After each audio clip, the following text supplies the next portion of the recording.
Hi, my name is Joanna and I'm a third-year medical student in New York City, and today we are talking about 5 electives I think every pre-med student should take in undergrad, or just any person who's looking for a career in healthcare. This is actually my second time recording this because the first time I didn't press record, so hopefully this video goes up at some point. But yes, these are just courses that I think from my own personal experience, in hindsight, like retrospectively, I wish that I had either taken or that I had benefited from immensely. So let's get right into it.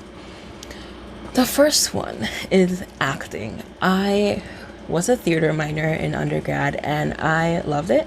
I love acting. I was in 5 shows during my 4 years of undergrad, so that was awesome. Was it 5? I think so. We're gonna go with number 5.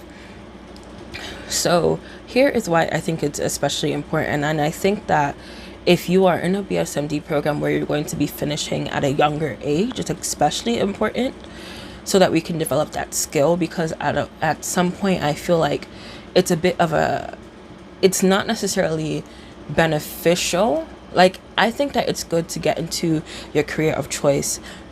Like, if you know what you want to do with your life, go straight for it. Have tunnel vision. Like, do what you want to do. But I also feel like in a situation where you're dealing with patients, sometimes your youth can kind of hinder you from relating to your patient. And this is where an acting course will come in, because as a physician, the one thing that you need is empathy. I don't know whether or not empathy can be learned. I feel like to a certain degree you have to learn it if you're going to be a physician. And acting is how you learn it. Because especially when you're doing like theater, because I did theater, I never took any acting for the camera courses. I'm not sure if acting for a camera versus acting on stage would be different. I assume so, because on stage, what you're doing is alive. Like, you can't cut and go back. Like, you just have to go with it, and you have to trust your gut, and you have to live out that character on stage. And if you mess up, you just gotta keep going. So that's why I think it's a bit different. Like, if you're acting for the camera, you can cut and start it over. You can't do that with a patient. You can't say, "Ooh, I messed up here, cut, I'm gonna come back again and introduce myself again." And yeah, no, you can't do that with patients. You will probably do that in med school when you're learning. I know we were able to do that with our standardized patients when we were in our last year of undergrad, U3 year. We were able to like kind of pause with our SPs if we felt that we needed a moment, or we needed to redo something, or we weren't that confident. We were able to pause, and I'm grateful for that opportunity. But when you're seeing real patient, that's not a thing. And I never had to really pause when we were doing that, because I had already taken all of my theater minor at that point. So I was very good at, I feel like I'm more of an empathic person anyway. I hate that. I feel like it's weird to say you're empathic when you're empathic. That's just like being Shane Dawson. But I do think that I was relatively okay at relating with people, and acting just made it better. For example, there was one scene I did for my acting realism course where I had to be someone who was an alcoholic, and I had to, when I was trying to figure out my character for that, I had to really solidify for myself why she drinks, and I also had to solidify for myself who she was outside of the alcohol. Was she witty? Was she funny? Was she this? Was she that? How was she saying and executing each and every line? Because on the stage, it wasn't Joanna being this person. It was, this person is on stage, right? And I think that's really helpful when you're being a physician or just someone in healthcare dealing with other people or dealing with patients, because you're really able to understand, get in that person's shoes. What must they be feeling right now? What is going on with them right now? It really, like, honestly, I don't know if I'm doing it justice, but I feel that acting is definitely something that every pre-med student should take at some point in their undergrad career, because it is so helpful. It is so helpful, and it's just so much fun. Honestly, a lot of the most amazing people I met were in the theater department, and they're amazing, and I miss them, and I hope to see them soon. And it's just a lot of laughs and a lot of love, and I love it there. So That's my first suggestion. My second suggestion is a creative writing course or a photography course, an art course, a music course, a pottery course, anything, a dance course, anything that's going to help you express yourself creatively. I wanted to take a creative writing course. I wasn't necessarily able to because of my schedule. I actually took a writing for the sciences course, which is mandatory for the major I was doing. And the professor in that course is like, oh, you seem like you really like writing. Maybe you should take creative writing or minor in English or something like that. And I wanted to, I just wasn't going to fit in my schedule. But I was able to express myself creatively because I wrote online for a bunch of different platforms. And that was really a way that I was able to express myself and use different parts of my brain. I also took a dance class for my theater minor, so that was another thing. But I definitely think if you have an interest, explore it in a class. Do a writing class, do a photography course, take an art course, learn painting, learn drawing, like take a dance class. Really find something creative and use your brain in different ways that's not so science heavy, and it will help you, and you can fall back on it later on as a healthy coping mechanism or as a healthy hobby when you're a doctor. There's like humanities and medicine, there are so many physicians who are writers, who are photographers, and it's just amazing. Some of my favorite authors are actually physicians as well, and I just find it so interesting to have such a hobby outside of medicine, something that's like could be a whole nother career. As so yeah, I think that it's very important to explore the creative side of yourself.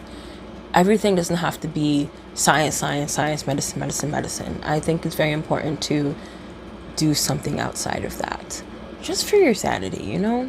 So yeah, that's my second suggestion. Now we're getting into nitty gritty. These are the courses I really think are gonna open your mind as a physician and really get you like to the place you need to be, in my opinion. So the first course is an international studies course. So I was also a public policy minor in college, and so I took an intro to international studies course as a part of that minor. And let me tell you, I loved it. I loved the professor. I loved all the readings, and we had a lot of readings. I loved all the papers we wrote, and we didn't actually have that many. I loved that class. I loved it. I saved every single document that the professor gave us, and I'm gonna read them through at some point. I have a lot of books. It's like scattered around everywhere. I like to read. I just don't have the time for it because I'm perpetually like sciencing and medicining and doctoring and whatever. But that class, amazing. And why I think it's important for you to take it as a pre-med student, especially if you're going to be practicing in a very diverse place like New York, or doing your third and fourth year internship in a place like clerkship in a place like New York, is because it shows you so much about the way the world is. It really expanded the ideas that I already had and really expanded upon my knowledge base on how countries relate to each other, the different models of looking at the way countries relate to each other, how these relationships affect populations and peoples, and how these can relate to disparities in healthcare and things like that. That's how I really took it the extra step to think about medicine. So I think it's really important. It was an amazing class. It was exceptional, and I think especially if you know you're going to be seeing a diverse population, you got to learn about the world. You have to learn about how do we relate to each other. You cannot be single-minded, and you cannot think of yourself or your country as the center of the world if you're seeing diverse patients, because that's not going to help anybody. So yes, international studies, very important. Fourth class is public policy. I did say that I was a public policy minor, so you may have guessed that this was coming, I don't know, but public policy. And the reason why I suggest it is because generally for me, I think that physicians have the added responsibility of being patient advocates. I know that in some healthcare systems there are specific people like social workers, patient navigators, things like that, care coordinators, who are patient advocates, but I think that especially if you're a physician who is going to be working with more vulnerable or underrepresented populations, it's very important to understand healthcare policy. Yes, you will learn about the healthcare system in medical school. I don't think this is enough. When I took my public policy course, I analyzed the PPACA, and learning the language of policymakers, learning how policy is made, what they're really thinking when they're doing it, and how to read and really get into the nitty-gritty of policies helped so much. And I think it's very important because especially in how in America, like healthcare, like the policies change so frequently. Basically at this point I feel like every president just kind of like adds a little of their own seasoning to healthcare. So I think it's very important to be able to read and know the language of it so that you can advocate for your patients at a policy level, and also advocate for yourself and in the best interest of medical education, and your role as a physician in the country. So that's just me. If you don't necessarily see yourself being the advocacy type, maybe you won't, but I still think it's important.